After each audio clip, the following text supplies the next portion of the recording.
So moving on, कुछ मैं आपको वर्ड्स बताता हूं जो हैप्पीनेस से साइनोनिमस हैं.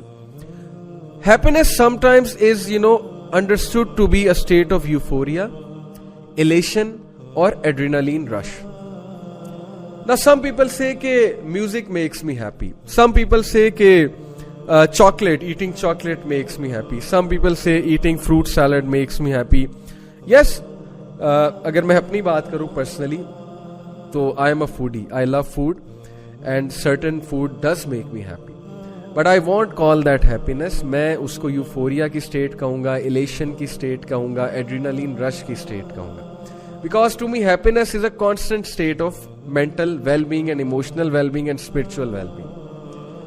तो that is euphoria, that is elation. अब हमारा मसला ये है कि हमारी यूथ यूफोरिया को और इलेशन को हैप्पीनेस समझती है, and they are after euphoria and elation, and while doing that they go far away from values, from spiritual values, from moral values, because their only target is seeking pleasure. And that's where we have gone away from the track. So according to Sigmund Freud, मैंने अब कहा था कि मैं आपको Sigmund Freud की जो है वो कुछ बातें बताऊंगा. According to Sigmund Freud, people strive after happiness. This endeavor has two sides. Everyone is striving for the concept of happiness and for happiness, and this endeavor has two sides. Number one, they want to become happy and they want to remain happy. These are the two sides. Now, it aims, this endeavor has two sides, a positive and a negative side. पहले उसने कहा कि दो sides हैं इस endeavor की, इस कोशिश की. खुश रहने की कोशिश जो है हर इंसान जो कर रहा है, इसकी दो sides हैं, एक positive side है, एक negative side है. Positive side क्या है? It aims on one hand at an absence of pain and displeasure. अच्छा, ये तो ठीक है कि एक तरफ आप एम कर रहे हो कि मैं पेन और डिस्प्लेजर को अवॉइड करूं. Fine, this should be our goal, कि जितना हम अपने इमोशनल पेन को, स्पिरिचुअल, मेंटल, साइकोलॉजिकल पेन को अवॉइड कर सकें, वेल एंड गुड, और डिस्प्लेजर को अवॉइड करें. Okay, fine. And on the other, at the experiencing of strong feelings of pleasure.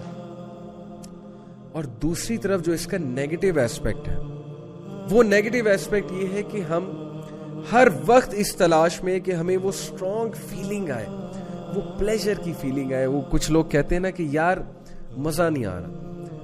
अब ये हर चीज में जो प्लेजर ढूंढने वाली जो बीमारी आ गई ना हमें, आप मुझे बताएं ऐसा बंदा दीन कैसे पढ़ेगा?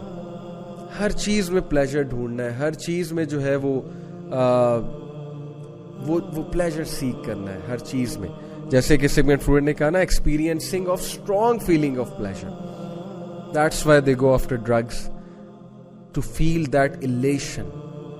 That's why they go after girlfriend boyfriend relation, to get that elation which I call the sexual elation. And that's why we do things which are temporarily which give pleasure but ultimately they are destructive. Elation लेनी है जी, मैंने pleasure को जो है वो feel करना है. अब ये कौन कह रहा है? ये मौलवी नहीं कह रहा है, गोरा कह रहा है. सिगमंड फ्रॉइड इस कॉन्सेप्ट को क्रिटिसाइज कर रहा है कि ये जिस दौड़ में तुम लग गए हो ना कि मैंने स्ट्रॉन्ग फीलिंग ऑफ प्लेजर लेनी है, ये नेगेटिव साइड है इस कॉन्सेप्ट की, हेडोनिक प्रिंसिपल की. Happiness is not about seeking pleasure. Yes, to some extent it could be, if the pleasure comes from halal ways, obviously, but it's not all about pleasure.